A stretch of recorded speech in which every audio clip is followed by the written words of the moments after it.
Me dicen si están viendo mi pantalla.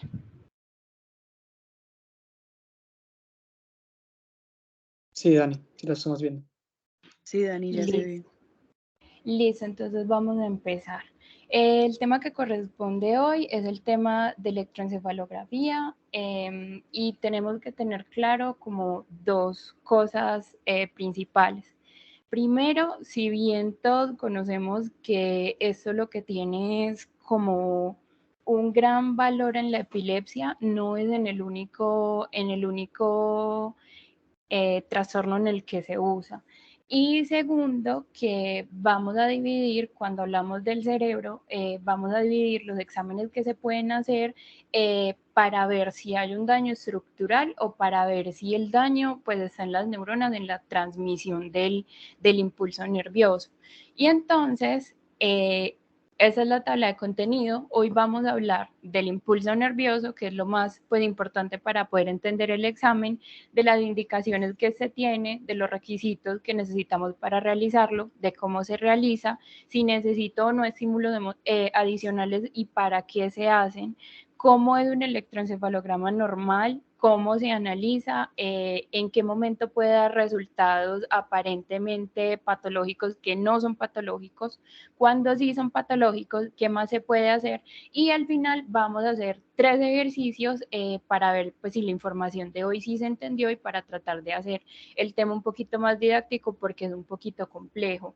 Entonces, como no estoy viendo la pantalla, si no me entienden algo, abren el micrófono y me interrumpen por favor porque no puedo ver el chat. Entonces, empezamos hablando del impulso nervioso.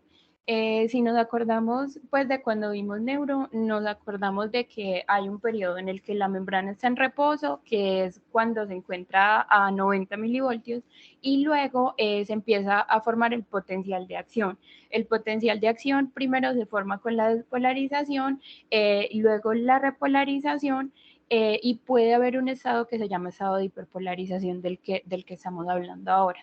Entonces, ¿para qué se dan pues esos movimientos y esos envíos pues de señales entre una neurona y otra? Se hace principalmente entonces para que la información llegue de un lado a otro, ya sea del cerebro a una estructura o de una estructura al cerebro. Entonces, como ya lo hablamos rapidito, van a tener varias fases o varias zonas, que son principalmente 3, pero existe una cuarta. Las 3 más importantes son de reposo, de despolarización y de repolarización, y hay una cuarta que es de hiperpolarización. Entonces, en esa de reposo es el estado basal que vamos a tener antes y después de que se da pues un potencial de acción. Y entonces en ese momento es cuando se van a abrir los canales de potasio para que entre el potasio. Se despolariza cuando la membrana ya lo que deja que se entre es el sodio y se repolariza cuando en ese cambio de iones se disminuye pues la entrada de sodio y aumenta la salida de potasio. Y el estado de hiperpolarización, entonces es cuando no llegamos a una zona de reposo, sino que tenemos una tensión en milivoltios que es más baja a la normal, o sea, que es 90 milivoltios. ¿Qué va a pasar entonces en ese estado de hiperpolarización? Ellos van a necesitar que haya más excitación, más estímulos para poder pues, generar el potencial de acción. Por eso no se constituye como tal como una fase principal. Entonces, si nos acordamos, en la despolarización lo que pasa es que se abren los canales de sodio y en la repolarización se cierran y se abren los de potasio. ¿Para qué nos sirve entonces esto? Es para saber que el electroencefalograma lo que hace es analizar esa información que se mandan de una neurona a otra y cómo son los potenciales hablando de voltaje. Entonces debemos tener claro una cosa, como el electroencefalograma es un estudio que se hace pues por encima del cráneo, entonces tiene que penetrar toda la parte ósea para poder llegar al cerebro. Si el daño que está es, por ejemplo, en el tallo cerebral, que es un tejido profundo, un electroencefalograma no va a ser como el mejor método para tratar de ver eso, porque él tiene que pasar esa energía y lo primero que se encuentra es la corteza. Entonces, lo que mejor vamos a ver en un electroencefalograma es la información de la corteza cerebral, pero existen otros tipos que son los que se hacen sobre la corteza principalmente o intracerebral, que esos ya son pues unos estudios que no hacemos de rutina porque son invasivos. Las indicaciones que tiene han venido variando con el paso del tiempo y con la aparición pues, de nuevos estudios, porque antes se utilizaba para ver desequilibrios hidroelectrolíticos, hipertiroidismo, encefalopatías, también se relacionaba con la parte psíquica porque hablaban de depresión, de esquizofrenia, entre otras. En ese momento, pues por ejemplo, con la parte psíquica nos hemos dado cuenta que hay unos desequilibrios que se dan que de hecho son a nivel metabólico o a nivel genético que no se pueden ver en ese tipo de exámenes. Entonces, que un electroencefalograma salga normal en un paciente con depresión o en un paciente con esquizofrenia no nos va a decir que el diagnóstico es erróneo. Entonces, y quedó como indicaciones principales la epilepsia y la muerte cerebral. También puede usarse en algunos trastornos del sueño y en algunos trastornos del movimiento, pero los más importantes son la epilepsia para clasificar el subtipo, porque hay muchos, vamos a ver algunos, pero no los vamos a ver todos, y la muerte cerebral, que ahorita también podemos ver un trazado. Entonces, ¿qué es lo que se necesita antes para realizar el examen? Depende de si el médico indica que el paciente debe estar en un estado de vigilia o si debe dormir pues sus 8 horas normales. Eso del estado de vigilia se hace más en la parte de las personas que tienen epilepsia porque se cree que así el cerebro está como más cansado y tiene más actividad, que es lo que queremos ver pues en el electroencefalograma. Los medicamentos que tome el paciente deben seguir normalmente porque tenemos que tener en cuenta que ese examen se hace ambulatorio y ya si yo voy a hacer ese examen en un ambiente hospitalario es que voy a tomar la decisión de si se van a retirar o no se van a retirar los medicamentos para causar el episodio que yo quiero probar. Pero en un ambiente extra hospitalario yo no voy a tener los recursos, por ejemplo, si un paciente convulsiona para hacer un tratamiento ahí y más porque en los ambientes extra hospitalarios los que son encargados de hacer esos exámenes no son personal médico, sino personal entrenado solamente para realizar el examen. Y también se necesita que el paciente esté relajado, con los ojos cerrados y que sea un ambiente de semipenumbra. Y ahorita vamos a ver por qué se necesitan pues esas características. Entonces, ¿cómo se realiza este examen? Debemos tener en cuenta lo que estaba hablando ahorita, que hay personal entrenado para poderlo realizar y entonces ellos son los que saben la orientación. Y no traje completamente cómo se deben poner los electrodos por el hecho de que eso nos iba a enredar un poquito y nos iba entonces a distanciar de lo que realmente venimos a hablar, que es de cómo se interpreta un electroencefalograma. Pero a grandes rasgos, entonces, lo que hacemos es tomar dos medidas, la medida del Nation Alignium y la medida de un trago a otro trago para poder hacer ubicaciones sagitales y coronales y eso es un 100%, tanto sagital como coronal, y entonces lo que se va a hacer es que de ese 100% se trata de buscar un 10 y un 20% para distanciar los electrodos y ese es un sistema internacional pues que ya tiene bastante tiempecito y es de los más aceptados. No es la única forma pues de poner los electrodos, pero es el más aceptado y el que más se utiliza. Entonces, cada canal de eso lo que van a hacer es que van a medir la diferencia de voltaje entre un electrodo y otro, por ejemplo, estos dos. Los electrodos se van a nombrar según la parte donde se ha ubicado. Entonces eso nos va a decir que los F son frontales, los C son centrales, los O son occipitales, los P son parietales y los A, que son los que están acá, son los auriculares. ¿Para qué nos va a servir eso? Porque cuando nos den el resultado del examen, que ahorita lo vamos a mirar, lo dicen por nombre del electrodo. Y así entonces podemos comparar la diferencia de voltaje entre un electrodo y otro. ¿A qué nos lleva eso? A que hay dos formas de hacer esa comparación. Se puede hacer con electrodos bipolares o con electrodos unipolares. Entonces, ¿qué es lo importante de esto?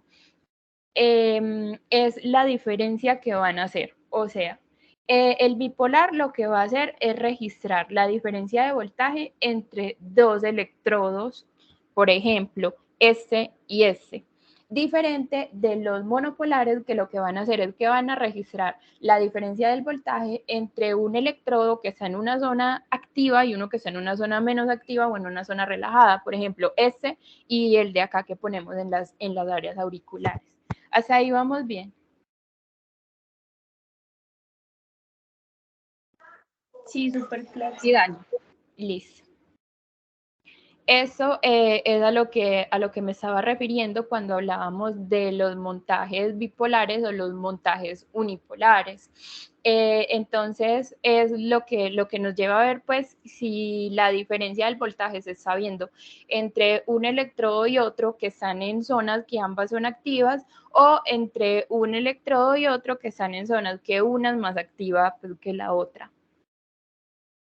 ¿A qué nos referimos con los estímulos adicionales? Entonces, nosotros necesitamos como hiperactivar la corteza cerebral para poder obtener un resultado y saber ante qué nos estamos enfrentando. Dependiendo pues del lugar donde se realice, se van a hacer varios estímulos o se va a hacer uno solo o ya pues van a tener pues una reglamentación de los estímulos. Los más importantes que casi nunca se saltan son la fotoestimulación y la hiperventilación. Los estímulos auditivos todavía no hay como un consenso porque leí en varias partes, en algunos decían que con música clásica, en otros decían que dando palmadas, en otros decían que haciendo cualquier ruido, entonces no se tiene muy estandarizado. Y los estímulos sensoperceptivos son tocando al paciente y viendo qué área pues, de la corteza se hiperactiva, si sí o si no. Los más importantes, como les estaba diciendo, son la fotoestimulación y la hiperventilación. Lo que hacemos en la hiperventilación es decirle al paciente que empiece a respirar mucho más profundo durante cierto tiempo para saber si se induce pues una alcalosis metabólica y eso va a crear un cambio en las ondas. Y la fotoestimulación lo que se hace es que con diferentes potencias de luces se va a intercalar diciéndole al paciente que con los ojos abiertos mire la luz, que luego lo cierre y luego vuelve y se prende y se le va subiendo pues el voltaje a esta luz para ver el cambio que va teniendo. ¿Cómo se clasifican entonces las ondas? Entonces, ¿qué es lo que tenemos que recordar? Que lo que vamos a medir son ondas eléctricas y hay ondas que son normales como hay variaciones de esas ondas que van a resultar patológicas. Entonces, ¿cuáles son las ondas que se presentan en un electroencefalograma normal? Son las ondas alfa, beta, gamma, delta y teta. ¿Qué es lo que hay que tener pendiente aquí? Entonces, que vamos a tener una forma de clasificarlas para saber cuándo es normal y cuándo es anormal. Por ejemplo, si es por la frecuencia, es el número de veces que una onda se produce en un segundo. Por ejemplo, las ondas gamma tienen más frecuencia que las ondas zeta. La amplitud es la diferencia que él tiene de una línea base, que por ejemplo, cojamos esta que se ve más clara, en una onda alfa. La diferencia que tiene desde la línea base hasta el pico, donde llega pues lo más arriba y vamos a decir que esos son microvoltios. Y la morfología es entonces si tiene una forma diferente a esta, que ahora vamos a ver unos complejos, que por ejemplo, que tengan ondas agudas, que tengan ondas en puntas o ya que tengan complejos que tienen ondas lentas u ondas rápidas. Entonces, ¿qué tenemos que saber de estas ondas? La línea base normalmente es la onda alfa en cualquier paciente, que es un paciente que está tranquilo, que está en reposo. Y las medidas que se van a dar principalmente son de 8 a 12 hercios y eso no lo vamos a medir, por ejemplo, como en un electrocardiograma que contamos los cuadritos, sino que el mismo examen nos va a dar la medida tanto de los hercios como de los voltios. Entonces, ¿qué debemos tener presente? Que hay unas ondas que son más desorganizadas que otras, por así decirlo. Entonces, también por ahí podemos hacer una clasificación. Primero gamma, luego beta, luego alfa, luego teta y luego delta. ¿En qué situaciones nos vamos entonces a encontrar estas ondas? Ya hablamos de la onda alfa, que nos las vamos a encontrar en el paciente que está tranquilo y en reposo. Las ondas beta, entonces ya es cuando al paciente lo tengo haciendo algo específicamente. Por ejemplo, yo le digo que cuente desde el número 100 hacia atrás de 7 en 7. Ya él ahí va a llevar esa atención hacia un lado. Y si yo lo pongo a que realice una tarea aún más compleja, va a estar mucho más concentrado, entonces va a aumentar la frecuencia de esas ondas. Diferente de si tengo un paciente dormido, que lo que va a diferenciar a las ondas delta de las ondas teta es el estado del sueño. O sea, si ese paciente tiene un sueño ligero o si ese paciente tiene un sueño profundo. También se ha dicho que los pacientes que hacen meditación, que llegan pues a conseguir el punto máximo de la meditación, pueden lograr esas ondas delta, y ya las ondas Z son cuando están muy dormidos o cuando son pacientes pediátricos. ¿Qué es lo importante también a saber del electroencefalograma? Que no vamos a interpretar igual un electroencefalograma en un paciente que sea un niño que en un paciente que sea un adulto. ¿Por qué? Porque las ondas cambian, porque va cambiando el voltaje de las ondas. En esta imagen no es que se pueda ver muy bien, pero sí podemos ver un poquito el cambio tanto en los voltajes como en la frecuencia que tienen, y no logré conseguir una que estuviera mejor. Ahí sí me disculpan. Lo que quería pues que nos llevemos de esa imagen que estamos viendo es que sin saber la edad del paciente no se va a poder interpretar correctamente el electroencefalograma. Y no solamente es la edad, sino que también debemos tener en cuenta el cuadro clínico que tiene ese paciente, porque ahorita vamos a hablar de los artefactos que se pueden presentar, que es cuando yo creo que estoy viendo algo patológico y realmente fue por algo que hizo el paciente mientras estaba realizando el examen lo que cambió las ondas de ese electroencefalograma. Entonces, ¿qué es lo que nos va a indicar los cambios según las edades? Es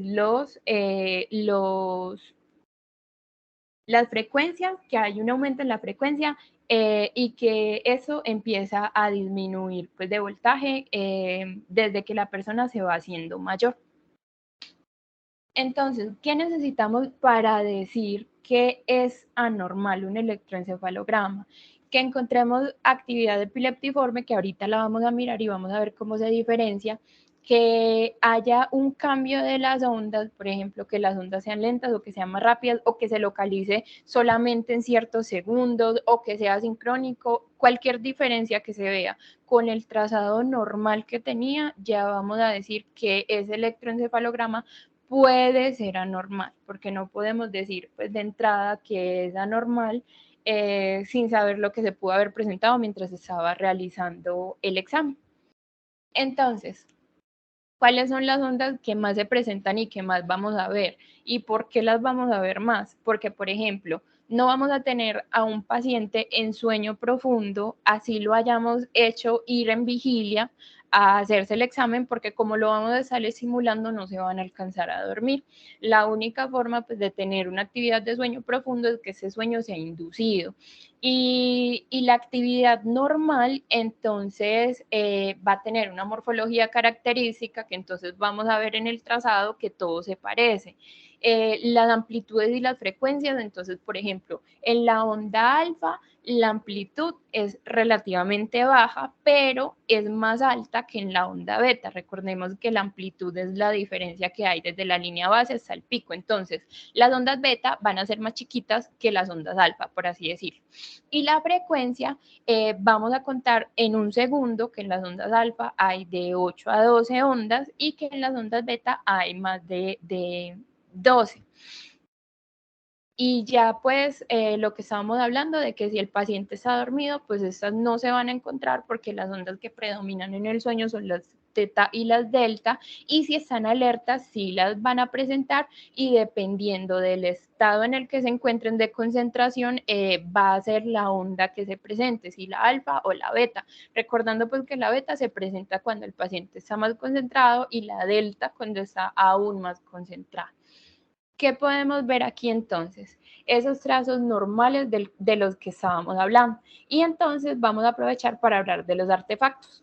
Si miramos en esa onda, en esa onda, en esa onda, nos ponemos que acá arriba están los segundos que van pasando mientras se está haciendo el trazado. Si yo logro ver en más de un electrodo que se están presentando ciertas ondas y se parecen, no se puede confundir con que eso que estamos viendo aquí sea una... Si están viendo mi puntero. Sí, sí se ve. Ah, bueno.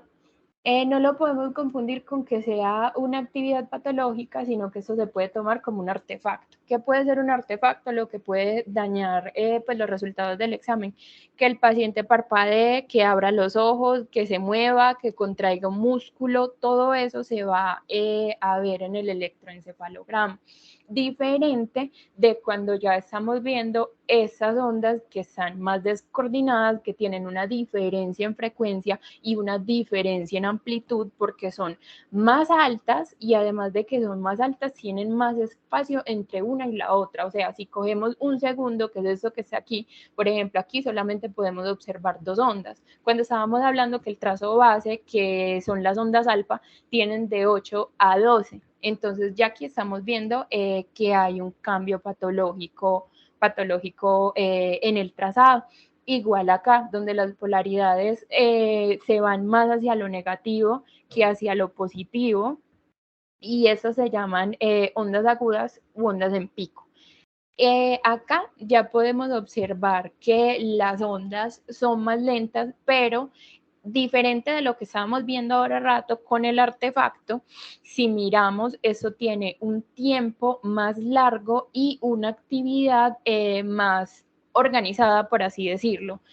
¿Por qué? Porque se ve el cambio brusco que hay, por ejemplo, entre una onda beta o una onda gamma. ¿Cómo sabemos que es eso? Porque tiene muy poquito amplitud y muy poquita frecuencia, y vamos a ver el cambio abrupto que se da a unas ondas que tienen mucha más frecuencia y mucha más amplitud que lo que estábamos mirando, que esa por ejemplo, que son los trazos normales de ondas alfa, o que también se pueden tener ondas beta según pues lo que tengamos haciendo al paciente. Hay muchos patrones anormales que se pueden presentar. El patrón va a depender de la patología que tenga el paciente, porque como estábamos hablando ahora rato, no solamente tiene utilidad para que hablemos de la epilepsia, sino que lo podemos usar en otras enfermedades, o buscando una cosa podemos encontrar la otra. Entonces, lo que hay que mirar fue lo que hablamos ahora rato, el cambio que se dé en las ondas, tanto en su morfología como en su frecuencia, como en su amplitud, ver hacia dónde va la polaridad, si la polaridad es positiva o la polaridad es negativa, descartar que no haya sido un artefacto, mirar que no tengan características diferentes a lo que tiene una onda normal, y según lo que estemos viendo es pues la interpretación que vamos a hacer. Yo ahorita les paso la presentación para que puedan mirar la tablita con más calma, recordando pues que eso es una parte chiquitica de todos los resultados resultados que uno se puede encontrar en un electroencefalograma, porque, por ejemplo, si solamente hablamos de epilepsia, vamos a encontrar más de 10 tipos diferentes, entonces sería mucho para abarcarlo en la ponencia de hoy.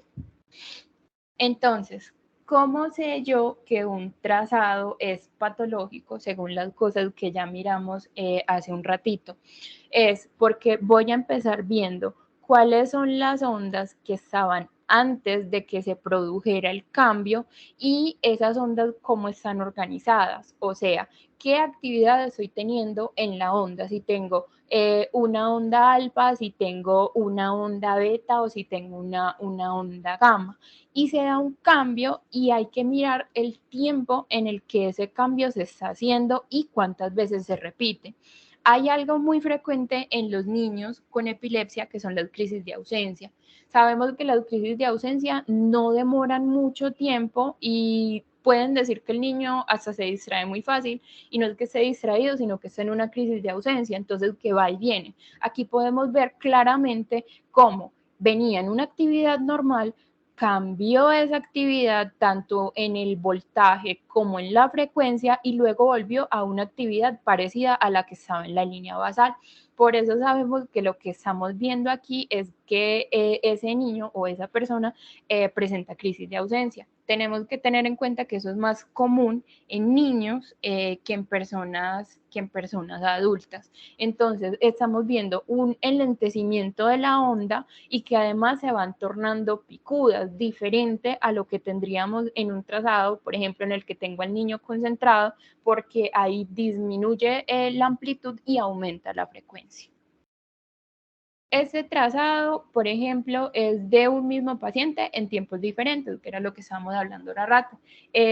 Necesitamos que se haga un trazado de al menos 15 a 20 minutos, dependiendo pues de la colaboración, para poder tener certeza de que eso que se presentó no se está volviendo a presentar. Entonces, en ese paciente, en lo que estábamos hablando ahorita, miren que acá, por ejemplo, en la imagen A, desde que lo vemos nos damos cuenta que eso no tiene una arquitectura normal de las ondas que estábamos viendo hace un ratito. Aquí no estamos observando ondas alfa, ni ondas beta, ni ondas gamma, sino unas oscilaciones que son amplias en frecuencia y aumentadas en voltaje que no serían pues las ondas normales que se deberían presentar. Entonces ya ahí a uno le está diciendo que esas ondas repetitivas no son unas ondas normales, que no corresponden a un estado basal de un paciente y que entonces debemos interpretarlo como patológico. Por ejemplo, ese paciente lo que tenía era una encefalopatía y ahí era donde les decía que dependiendo de la enfermedad, pues vamos a encontrar trazados diferentes y que si solo nos aprendemos que el electroencefalograma sirve para epilepsia, entonces se nos van a pasar las otras cosas. A ese paciente lo trataron y cuando lo empezaron a tratar se empezó a ver un cambio en las ondas donde seguía el ritmo que estaba antes, pero ese ritmo ya no era el ritmo que primaba o no era el único ritmo que se presentaba en el electroencefalograma. Ya, por ejemplo, acá, después de la flechita gris, estamos viendo cómo está retornando a una actividad que pareciese ser normal. Y después de completado el tratamiento, ya estamos viendo una actividad en la que se ven ondas alfa y por acá pueden verse, por ejemplo, ondas beta, por acá ondas gamma, o sea que el paciente retornó a un estado basal. En ese trazado, ya ese sí no es un trazado real, no conseguí un trazado real, pero es muy importante para que quedemos claros en una cosa. Y esa cosa es a lo que le vamos a llamar crisis dictales y cómo lo vamos, cómo voy yo a saber que es una crisis dictal y que no es que el paciente está en una convulsión y ya vamos pues, a ver una convulsión. Estoy viendo acá donde viene en un estado relativamente de ondas normales y se empieza a desorganizar por un periodo corto del tiempo, pero luego vuelve pues a su normalidad, que sería lo que pasaría en una convulsión. Pero ¿por qué eso no es una convulsión? Porque lo estamos viendo en un espacio localizado, o sea, a eso le llamaríamos una crisis focal. No podemos decir que eso, por ejemplo, es una convulsión generalizada, porque las convulsiones generalizadas dañan todo el trazado. Entonces, aquí vamos a ver cómo si bien disminuye la frecuencia, aumenta el voltaje y ya luego va retornando pues a su frecuencia y a su voltaje normal. Acá ya ahora sí podemos ver lo que es una convulsión generalizada, que posiblemente se precedió, de un periodo al que le podríamos llamar predictal, que es donde estamos viendo que se van empezando a hacer esos cambios tanto de frecuencia como de voltaje, y ya luego el trazado se vuelve errático, que no podemos entender siquiera qué es lo que está pasando y qué ondas son las que se están presentando. Aquí es donde nos dice que eso es una hiperactivación de la corteza, y que entonces por esa hiperactivación que se está pues dando en la corteza están cambiando las ondas. Otras cosas importantes a tener en cuenta según los casos pues, que nosotros tengamos y lo que queramos averiguar, es que con el paso del tiempo, si bien han salido nuevas formas de hacer los diagnósticos, no ha sido un reemplazo de eso al electroencefalograma. ¿Por qué? Porque el electroencefalograma no es invasivo, porque es relativamente económico y porque se puede encontrar más fácil. Pero hay que tener en cuenta que hay exámenes que son mucho mejores para ciertas cosas que un electroencefalograma. Pero el electroencefalograma seguirá siendo como el examen base para yo saber si envío uno que sea más específico, pues. Hay uno que se llama magnetoencefalografía, que fue el último que salió, que se está estudiando y que de hecho no se realiza mucho en pacientes hospitalarios, sino que se hace en el campo de la investigación. Entonces, ese también es un método no invasivo, pero es un método muy caro. No se usan electrodos, entonces eso va a hacer que disminuyan, por ejemplo, los artefactos que se puedan presentar en los resultados del examen, pero como es muy caro, no se realiza tanto.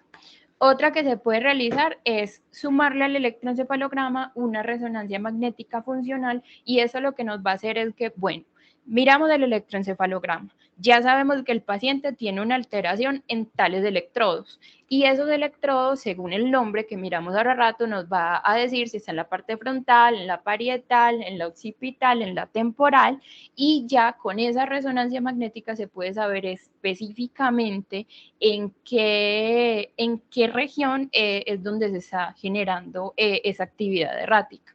Otra cosa que se puede realizar es la monitorización neurofisiológica intraoperatoria, que lo hacen los neurocirujanos, que es para saber inmediatamente cuando se está realizando la operación si están dañando alguna estructura o si se está produciendo algún cambio, que si nos ponemos a pensar es como lo que vemos cuando hacen esas cirugías, que el paciente lo mantienen despierto y que el paciente está cantando o está tocando un instrumento o lo que sea, que es también para darse cuenta de que no han dañado una estructura importante y necesaria para la actividad funcional de ese paciente.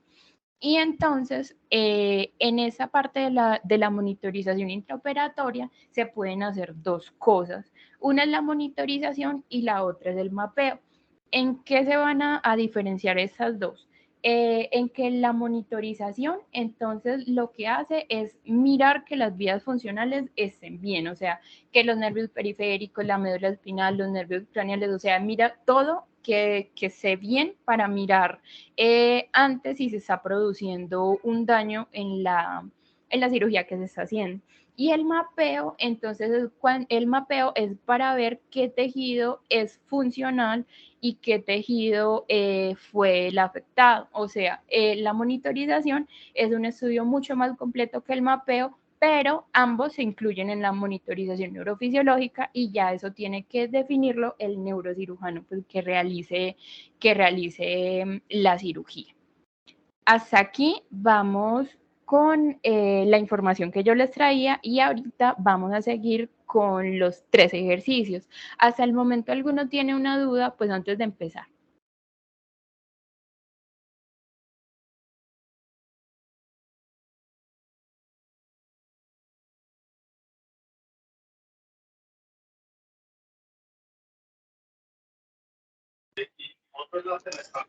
Dani, ¿me escuchan? Señora, sí, señora. Dani, me encantó tu charla. Te felicito sinceramente. Profe, no hemos terminado. Ay, gracias. Estoy Faltan los preguntando ejercicios. que si alguien tiene una duda para hacer los ejercicios. Ah, listo. Pero bueno, antes de empezar los ejercicios, yo creo que con Señora, lo que los dijo Dani, con lo que la información que diste, Dani, señora. fue súper clara. O sea, de verdad que te quiero felicitar porque me encantó y diste información que es muy precisa y en unos términos que diste a entender muy fácilmente. Entonces, espero que los ejercicios los resuelvan a partir de toda la información que tú nos has dado y quería decirte eso, no me aguanté las ganas. Gracias, profe. Bueno, entonces vamos a empezar con los 3 ejercicios. Ese es el primero. ¿Quién quiere decir qué ve? Nadie se equivoca, ahorita lo resolvemos.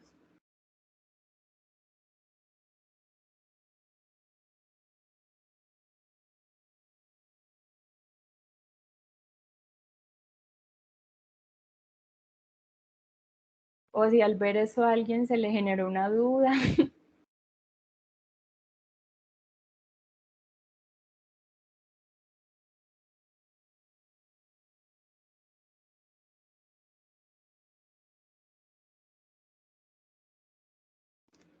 Listo, entonces vamos a empezarlo a mirar. Cuando vemos eso, uno se queda pensando en que no entendió todo lo que se había desglosado antes y pues en este caso los entiende.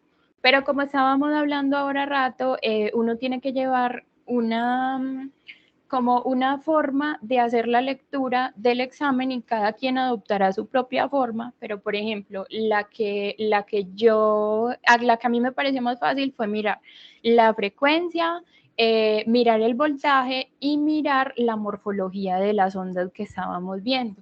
En este caso, por ejemplo, vemos que hay unas ondas que están un poquito pero que se encuentran en un mismo periodo y que se ven en varios electrodos diferentes. Entonces, ¿qué es lo que más voy a pensar que son esos artefactos? Porque, por lo que hablamos ahora rato, porque no duran pues mucho tiempo, porque se observan en varios, porque no hay una morfología característica como esas que vimos ahora rato. Sin embargo, estábamos hablando de que lo basal que encontramos en un paciente van a ser o las ondas alfa o las ondas beta y si se concentra mucho van a ser las ondas gamma.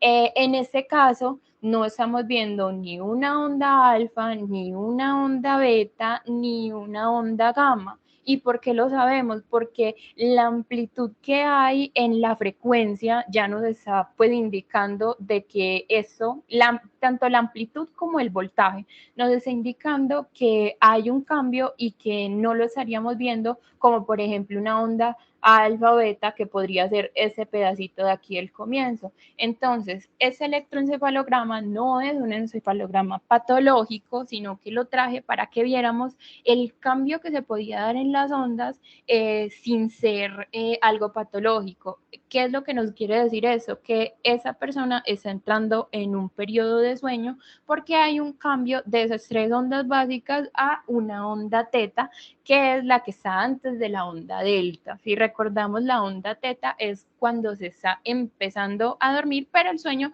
no es muy profundo. Esta es la 2.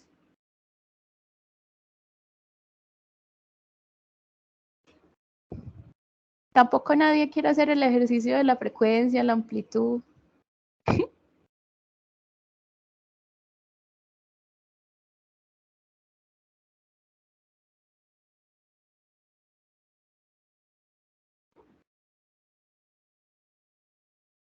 Listo. Entonces, lo que estamos viendo aquí es que tanto la amplitud como la frecuencia se está aumentando. Pero aquí cuando vemos los aumentos de la amplitud y la frecuencia, sí lo estamos viendo como unas ondas pico. Esas ondas ya no deberíamos interpretarlas como unas ondas normales, sino que empezamos a ver ondas patológicas en todas las partes pues, que se le mire al electroencefalograma.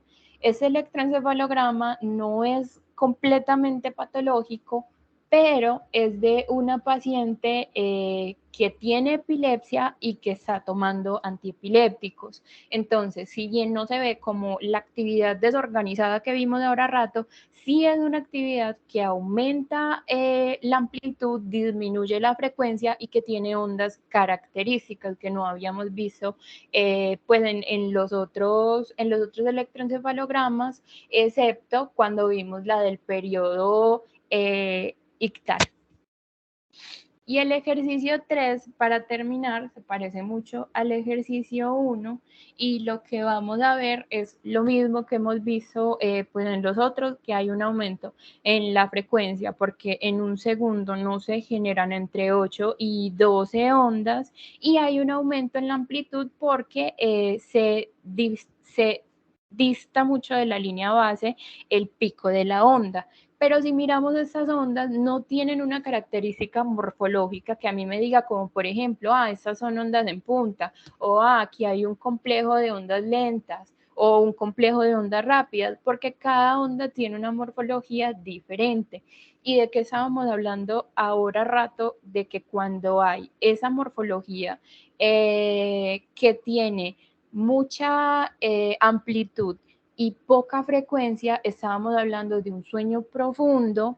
Ese es un sueño profundo inducido y es en el único momento en el que tenemos que ver ondas delta sin ser patológicas. En ningún otro momento podríamos ver una onda delta en un electroencefalograma a menos que el paciente esté muy dormido. Y ahora sí terminamos la presentación, pero quiero volver a cuando vimos los trazados para que se nos pueda quedar un poquito en la cabeza, porque ya vi que fue mucha información. Entonces, las ondas que vamos a encontrar con el paciente despierto y tranquilo van a ser las ondas alfa. Esas ondas nosotros contamos y en un segundo deben haber entre 8 y 12 y tienen una amplitud de hasta 50 milivoltios. Recordemos que eso nos los va a decir el examen como tal, no hay que contar nada. En una onda beta, cuando ya yo le pido al paciente que realice algo que requiera de su concentración y aquí va a aumentar la frecuencia porque se está activando la corteza cerebral, mientras que va a empezar a disminuir el voltaje. En una onda gamma ya el paciente está muy concentrado y entonces va a aumentar mucho más la frecuencia porque ahí sí tengo como a todo dar mi corteza cerebral de actividad y va a disminuir también el voltaje. Diferente de las ondas delta y las ondas teta, que son las que veo en un paciente que está durmiendo. ¿Cómo diferencio la una de la otra? Porque las ondas delta entonces van a tener mucha más amplitud y mucha menos frecuencia y entonces aquí vamos a interpretar que si bien está dormido, no está muy dormido, o sea, está como en un sueño leve. Diferente, así ya entra en un sueño profundo, que es cuando vamos a ver las ondas teta, que son más cercanas en frecuencia, pero tienen mucha más amplitud que una onda delta. Ahora sí, ya terminamos. Si alguien ahora tiene alguna pregunta.